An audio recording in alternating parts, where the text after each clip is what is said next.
all things work together for our good because we love God and because we are called according to His purpose. Life isn't just about you today. It's not just about the things you are going through at the moment. When you know the will of God, respond to His will in faith.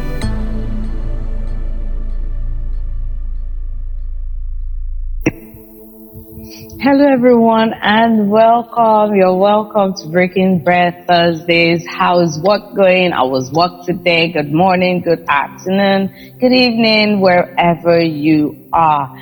Thank you for joining me today, and we'll be taking up from where we stopped last week. We spoke about nursing opportunities last week, and we started out with the scripture in Ecclesiastes 9:11 that says the race is not to the swift, the battle is not to the strong, bread is not to the wise, riches is not to men of understanding, or favor to men of skill, but time and chance happens to them all. And we talked about that colleague who's swift, is at work, amassing all the opportunities and promotion, and just 2 years after retirement, they become a shadow of themselves. We also talked about how the battle is not to the strong, and how we must recognize that sometimes many battles need strategy and foresight, and not sheer brute force. Sacrifices made here and there, and wisdom as against using power or using your force. Now we also spoke about the boss at work who is just unreasonable, and we said, instead of fighting this boss, instead of rubbing shoulders with him or her, why don't you try strategy? Why don't you try wisdom? Ask God to lead you. We also said that life does not guarantee you a table full of bread because you are wise. There are many fools who even own the bakeries. We spoke about Nabal in Bible, who was a fool, but he was very rich. So if it was by wisdom people were able to get them food on their table, many people will not be where they are today. And we also talk about how many first-class students are there walking up and down without jobs. It is not because you are wise that you get you are favored. No. And we also said I should not look down on people because of what they look like. There are king makers who do not look anything like kings. So today we are talking about how then do you spot these opportunities. Now, first of all, by way of reminder, we said chance is also translated as opportunity. It's something you cannot control in your life. So in life, things will hit us that we can't control. So whether you're the strong person, whether you're the fast person, whether you're intelligent, whether you're skillful, things will hit you that you didn't plan for.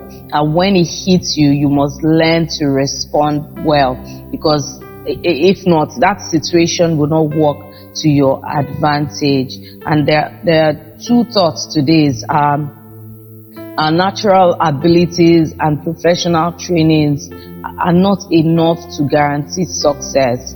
We all have stories, or we even stories ourselves of how somehow we've not been able to put pieces of our lives together. But you must understand that the way we respond to life's occurrences determines our success in life. Things will happen in your life that you didn't plan for, that you don't expect, that you wish would never happen. The way you respond determines how things will work out for you. I want to encourage you today that God is at work in us through every season of life, through triumph, through tragedy, through success, through sadness, and whatever circumstance we find ourselves in, we must be rest assured that God is with us. Remember that time and chance happens to all of us, and so how you respond is going to determine how you come out of it, or what your life turns out to be. If not, that situation will not work for your advantage. So we need to understand that our natural abilities, our professional trainings are not enough to guarantee us success. We all have stories. So even our even if our stories are somehow not, they are not palatable at the moment, we need to understand that these stories, your life will eventually fall in place and it will become a story worth telling. So the way we respond to these life occurrences determines our success in life. So a lot of things will happen, like a lot of things that you wish will never happen will happen. But always remember, how you respond matters a lot. We all need to also remember that God is at work in us through every season of our life. So whether it's the triumph, the tragedy, the success, the sadness, whatever circumstances we find ourselves in, we must be rest assured that God is there with us. Let's go quickly to the 3 phases of opportunity.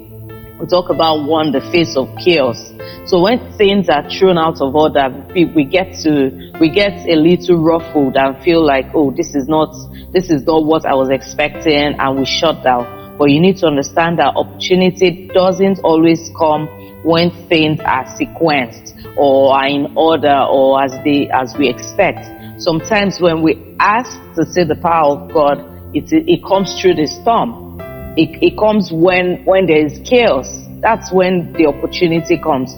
So I'm reminded of Apostle Peter, who was on the boat with his colleagues. They were in a storm. And then suddenly they see a figure walking on water, and they were scared. In short, their fear heightened when that figure spoke. And this is something they called a ghost. And when he spoke, the fear was it tripled. But when they recognized Jesus in that storm, that was when Peter saw the opportunity that was in front of him. And he said, Lord, if it is you, bid me come. And of course, Jesus said, come. So do you want the opportunity to step on water? Do you want the opportunity to do great things? Do you want to experience the power of God this year? Do you want testimonies? Hear this and hear it clearly. There are going to be tests coming at you. And so when everything is disorganized around you, the things which are normal are thrown out of gear. Something you depended on is gone. This is the opportunity to see the power of God at work in your life. So please don't despair. God is at work. Opportunity can also come to you through a challenge. You are severely tested to produce a result. So when the pressure is placed on you and you are feeling stretched, you feel that this is taking too much from you. Your capacity is being stretched. This is an opportunity staring you in the face. And many times at work, our boss gives us a particular task to do, and sometimes we complain our way out of it. Why will he ask me to do it? It's not in my job description. I don't know how to do it. I have done it yesterday. I'm not doing it today. And that is an opportunity that was lost. So we all wish to one day be great. We all wish to be remembered as someone who's stepped up to the table and was savior for the country. But we want history books to talk about us. But the only way it is going to be possible is if we step up to the opportunities that come by way of challenges that life will throw at us. So you would have an opportunity. Look at Esther. She was in the palace, she was comfortable, but her people were about to be destroyed. And Mordecai sent her a message. He challenged her. He said, stand up and do something. But she said, no, this is not how it's being done. If I stand up to do something, the king could kill me.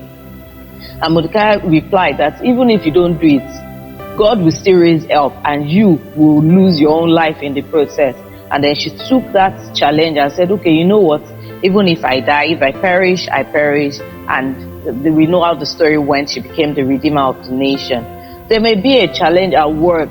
Maybe there's a lot of bribery at work.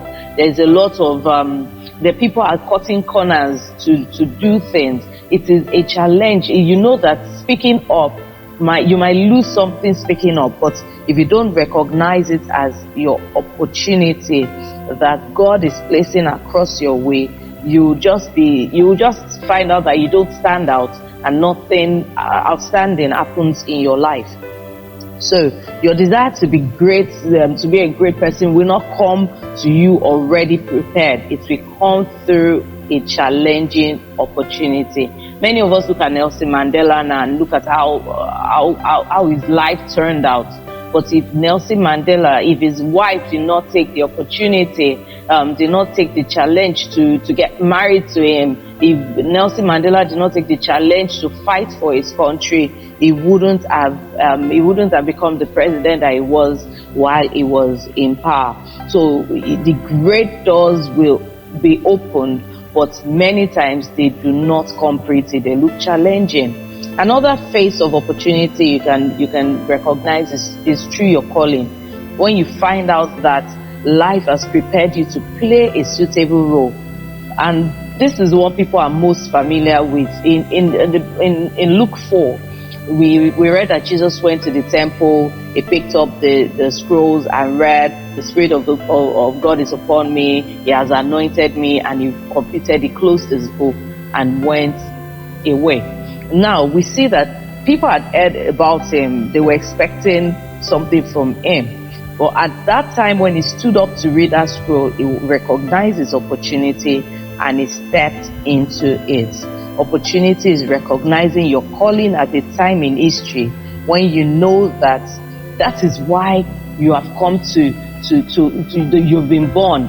So for such a time as this have I been prepared. So opportunity is not always comfortable, and when it opens, we must be ready to act on it. It was Leonard Ravenhill that said, "The opportunity of a lifetime must be seized in the lifetime of that opportunity." So opportunities are not permanent. They are like doors. They get opened or they get shut. So the doors God opens for us will not remain permanently open. That person you're speaking with will not always be there tomorrow. You will not always be in that position you are in. If Peter didn't step out to walk on water at that time, we wouldn't have known that someone else besides Jesus could walk on water. If Esther didn't step up to the challenge to talk to the king, we wouldn't have known that one woman could save a nation. So God is going to give you opportunities that will come in form of chaos, they will come in form of challenges, they will come in form of your calling. But when that door opens, you must seize it in the lifetime of that opportunity. See, we cannot postpone opportunities. There is no procrastination. So if you look back in life now, you can recount many missed opportunities. Have you mistreated certain people that came into your life? Have you like people who you mistreated, and then 20 years later, these people become significant, and then you begin to regret? That is a missed opportunity. There are people in your life now who 10 years from now will be very different. Their lives will be very different. Because we have no idea what people are going to become. Look at Barack Obama. If any of his neighbors had thought that, white neighbors, let's even go that far, or even fellow blacks had thought that, there will be the first black American president, maybe his neighbors would have treated him better. Maybe they would have been friends with his children. But no one had any idea who Barack Obama was going to become. You have no idea the destiny of people that God brings into your life. That's why we treat everyone with respect and honor. The Bible says, "Cast your bread upon many waters." You need to, everybody, no one is left out of being treated with respect. And you mustn't be weary in well-doing, because if you will only reap if you do not faint. There are many of you who you got disappointed, you got tired of helping people because of people who disappointed you. But do you know, if the next person you were supposed to help was supposed to be your gateway into your next level of life, but because you are locked in by the people who did wrong against you, you do not recognize that opportunity. You need to loosen up, smile, laugh with people, be kind to people, because you don't know which of your smiles will be the beneficial one in years to come. You can't treat people like rubbish and hope that the future will smile on you. See, God doesn't, He brings people into your life. whether they are orphans, whether they are poor, whether they disrupt your timetable, whether they are taking from you. It doesn't look like what you want to be doing, but it's happening to you. But many of these people are destined for greatness, and God brings them into your life for a short period, and you must leave an imprint on the life of that person. Remember, you must use up an opportunity in the lifetime of that opportunity. See, look at David and the men he raised. They were riffraffs, but by the time David was done with them, they became mighty men of valor. Look at Joseph in the prison. His own dreams were shattered. Yes, two people came up to him in prison and said, we had dreams. Joseph could have been bitter to say, excuse me, my own dreams were shattered. Why should I interpret your own dream? But he chose to interpret the dreams of those people. He could have just ignored them, or he could have said the wrong thing, but he did the right thing, and we know how the story went. There was no way Joseph could have had any idea that the consequences of what he was about to do would lead him to the palace just by interpreting a dream. See, there are many people who come to you at work who will say, oh, please, I'm trying to apply for a promotion, and you have been denied of a promotion for many years, and you feel like, please, don't, and you want to discourage the person. Please don't. Give the person all the support they need, because you have no idea what the consequences of that action is going to produce. Opportunity never shows you its outcome. It only shows you a door, and you have to be bold to step into that door, because you have no idea what will happen afterwards. See, Joseph is remembered later by that act. It looks like he had been forgotten. And one day, this butler was talking to the king and said, oh, I remember someone who gave me a piece of advice, who interpreted my dreams, who motivated me to move on. I think that's the right person who can attend to this problem that you have. But he even thought his dreams were abandoned. Imagine. But there was someone who he had helped, who God raised up to speak for him on another day. And between a few minutes, he moved from the position of a prisoner to becoming the prime minister. See, there's someone who's visiting your hotel or who's visiting your office, and you have no idea that your attitude will cost you something valuable in life. That's bad attitude. That's snappy talk. That's smart mouth.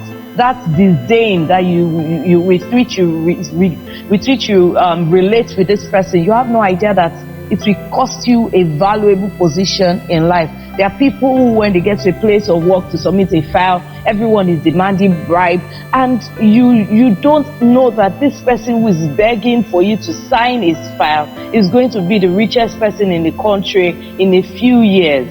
But just because of immediate gratification, what you can get now, you lose the opportunity for a lifetime of wealth and success. So if you decide to do the right thing, you will not miss many of the opportunities that come your way. You are only sowing a seed to something you will become in future. So opportunity never comes to us in beautiful garments. It doesn't come to us looking grand and amazing. Sometimes it comes dirty, but you have to be able to recognize the opportunities that God has sent your way. And since we can't tell which one is which, remember, cast your bread upon many waters. Do good at all times. Sow seeds at all times. Be nice at all times. Be generous at all times, because you do not have any idea which one will turn out right for you. Many of the outcomes of our lives are determined by simple things we did in the course of our lives. So it's not because we are smart or educated. It's something little we did that opened up or even shut the door against us. There are certain people you offend, say, and 30 years later, it comes back to bite you. When you insulted them, they were nothing, but now they are something, and you wish you can hide your face. So why put yourself in such a position? Opportunity is in the face of the person next to you, the connection you have, the boss who you work with, the neighbor you live beside, the friend who keeps coming to you for advice here and there. Opportunity is in front of you every day.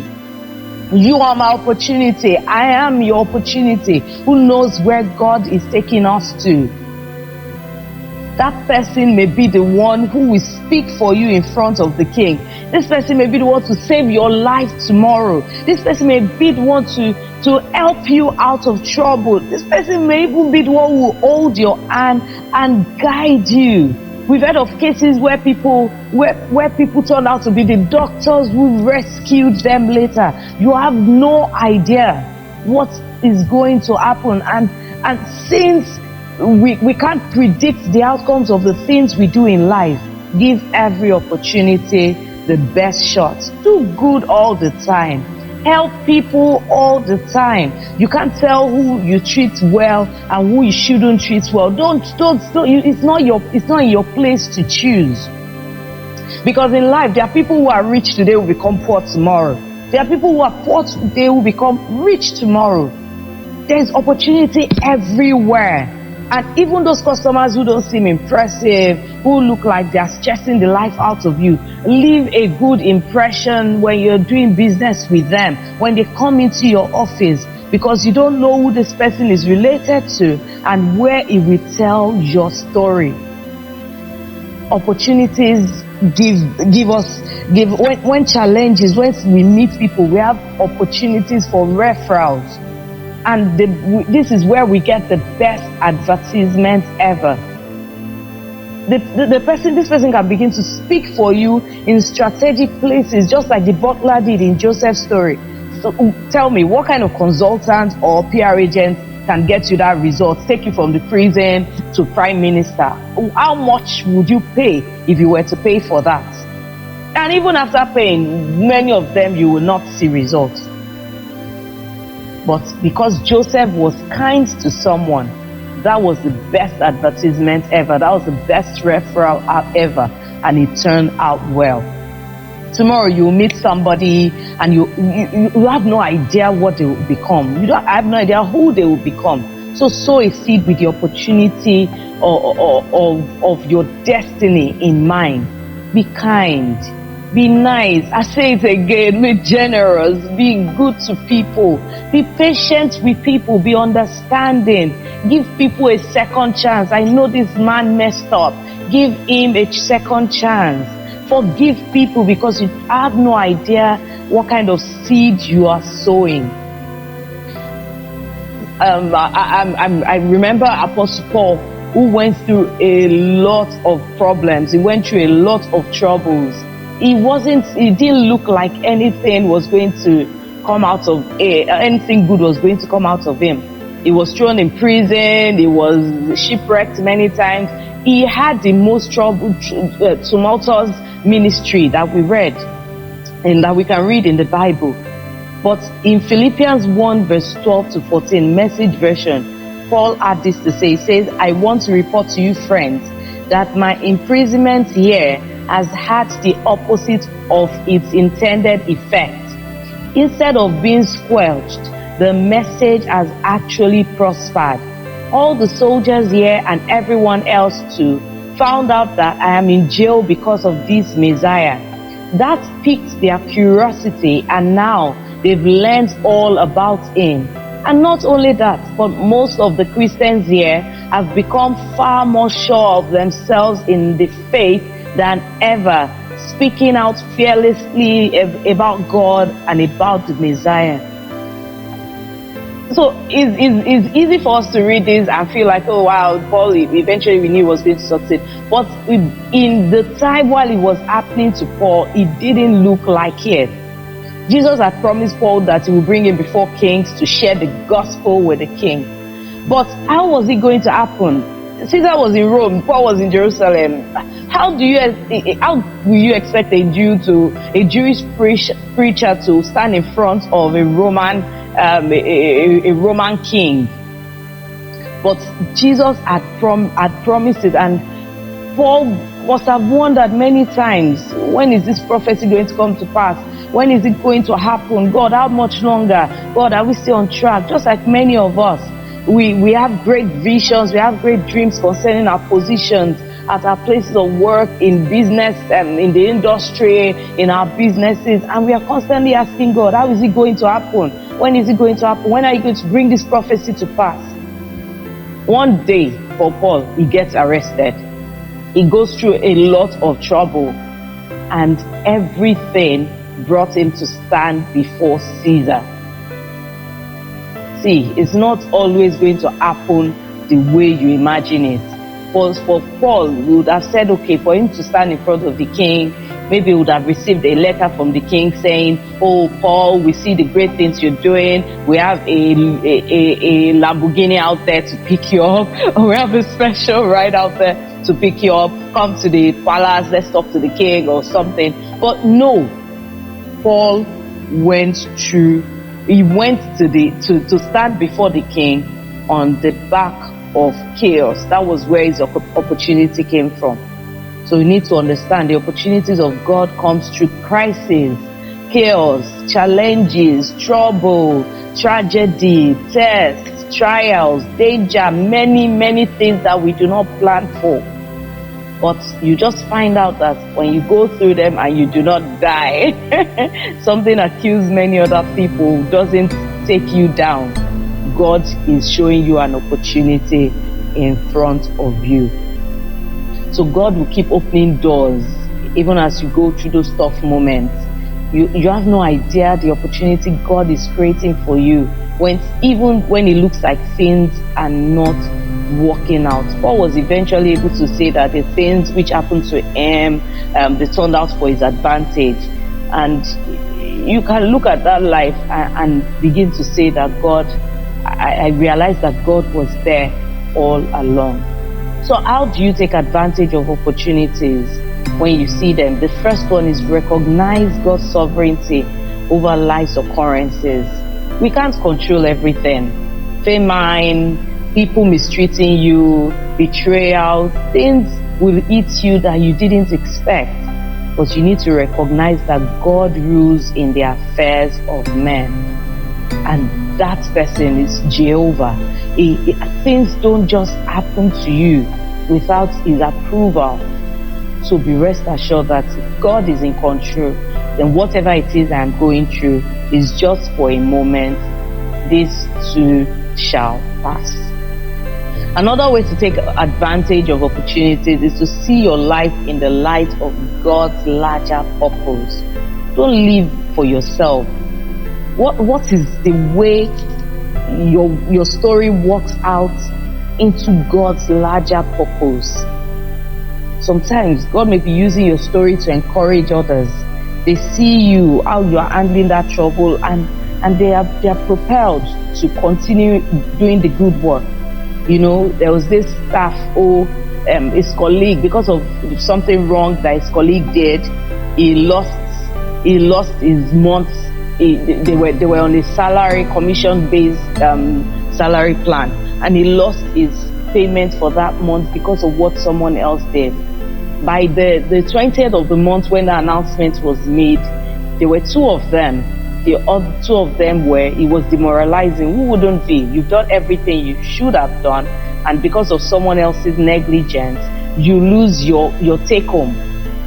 And they were demoralized. But one of them decided, you know what, I'm not going to allow this thing I'm going through put me down. I'm not going to allow it affect how I respond at work. And he put on a positive attitude. And by the end of that month, the bosses had seen the way he handled work. They had seen his commitment to work in spite of knowing he wasn't taking anything home that month. And one thing or the other, they all fought to ensure that he got his take-home, his complete pay that month. The other guy, it was a negative attitude he put on, and in putting on that negative attitude, the bosses realized many more mistakes he had done, which ensured that he wasn't going to get paid. So it's important that you see your life in the light of God's larger purpose. Your life is a story to someone. People are watching you. they are learning from you. Another way to take advantage of opportunities is to be open to any new lesson that God wants you to learn. Find out. When you're going through anything, ask God, what are you teaching me now? Paul recognized that God used the situations, the chaos, the trouble, the shipwreck to advance his purpose, and he was able to rest in what God has done. Another way to take advantage of opportunities is to allow God to use what you're going through to his glory. Tell God to take the glory in the work you're doing. Tell God to take the glory in the pain you're going through, because all things work together for our good, because we love God and because we are called according to his purpose. Life isn't just about you today. Life is not just about the things you are going through at the moment. When you know the will of God, respond to his will in faith. Be courageous, be bold. God is at work. You know, we hear of Helen Keller, who was born deaf, blind, and of course she was mute. And for many years they couldn't get through to her. She was violent.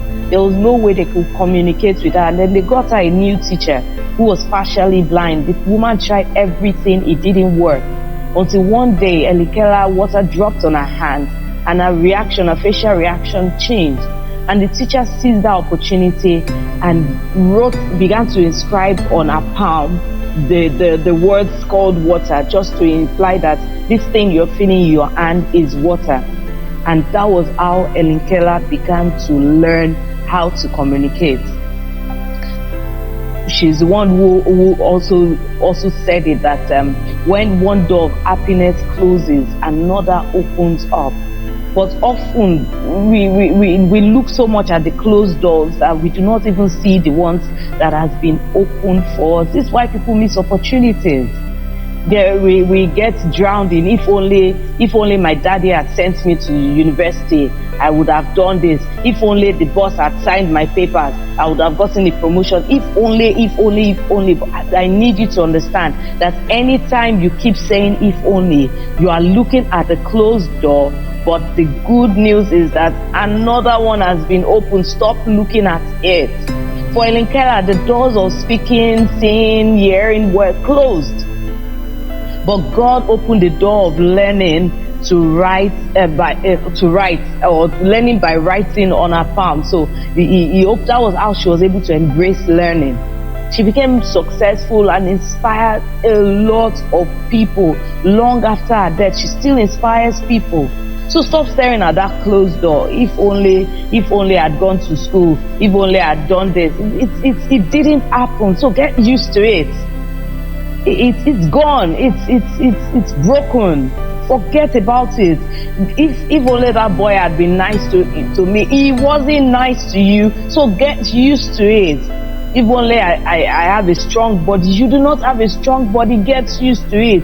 If only I went to that primary school, that particular primary school. You are 54 now. Move on. You are older than the teachers and the head teachers. Move on. When one person leaves your life, God brings another person. So most times we are so bitter that about the person who has left that we cannot see those God is bringing. So I understand someone hurts you, but new people are coming, and you because you are so hot, you are fighting them. You can't even see that they are good people. Sometimes we are so bitter about those who left us that we can't see what God is doing. We are so angry. And even the new things that are coming into our lives, we transfer aggression from the person who messed up to someone who you haven't even given an opportunity in your life. And many times we are stagnant, not because God is not faithful, but because we keep looking at the closed door. See, there's no temptation that would overtake you in which God has not given a way of escape. Look for your way of escape and stop moping. There is another door there, I promise you. There is another opportunity. Don't sit down beside the flat tire of your car because someone was insensitive to you. Get up. Look at the other door that is in front of you. Get on and move on with life. God has a new door for you. His faithfulness is new every morning. What he did yesterday, he can do it again. If he takes one out, he can bring 10 people your way. Those who have left, let them go. But there are people who are coming. Don't keep the people who are coming out. See, no human being is indispensable. When people leave, let them go, because there are people who are coming into your life. Don't let those who are coming go. Let those who have gone go. God will open a door for you, and it may not come the way you expect. It may come through chaos, calamity, challenges, but God will open a door. Life is full of many people who are amazing, they are brilliant, but because someone disappointed them at some point in their life, they are stuck. They are angry people. There are people who are angry about something that happened in their lives over 20 years ago. Move on. The company sacked you, so what? Get another job.